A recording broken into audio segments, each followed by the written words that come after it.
Good morning and welcome to Positive Recovery with Corinna. And today, Crazy Bee and I are riding around some of the NC500 from Helmsdale to Durness. And this is Crazy Bee. She is a Can-Am Spyder F3-S with a 1330cc triple Rotax engine and 115 brake horsepower.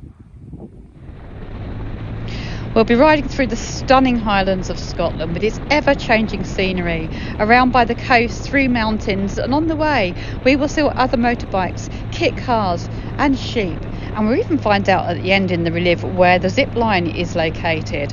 We'll also go through Wick and Thurso, round by Bettyhill and through Tongue, and we'll have a little visit first of all to John O'Groats and find out the history of how it got its name, and we'll go to Dunnet Head, the most northerly point in the UK. Whilst this is playing, please remember to hit that subscribe button, and if you're enjoying this vlog then give it a thumbs up and share it with your mates. And if you'd like to buy me a cup of coffee then you can do so by clicking on the link in my bio. It's very much appreciated. Thank you.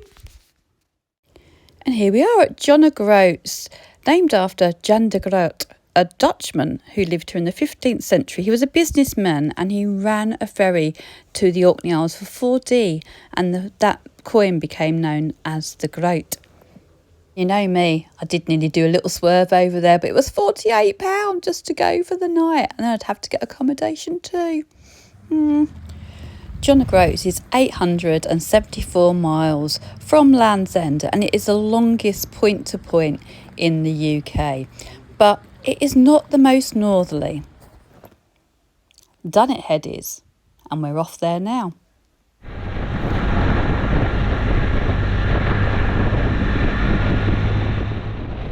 We're now pushing 10.5 miles west of John O'Groats to Dunnet Head, which is the most northerly point on the mainland UK.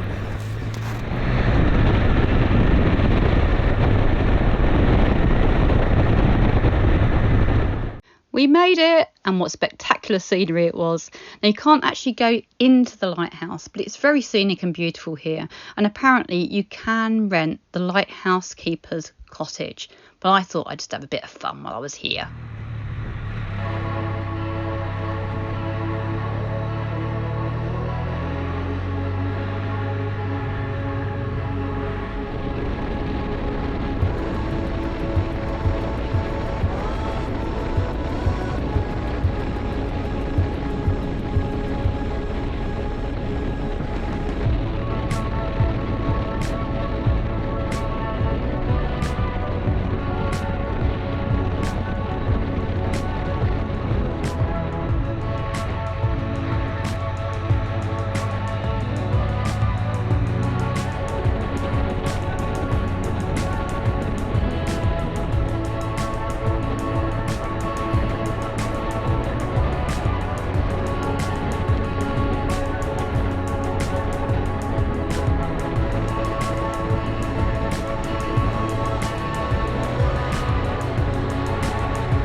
Well, there we have it, short and sweet, but I hope you enjoyed the stunning scenery as much as I did. Ta-ta for now.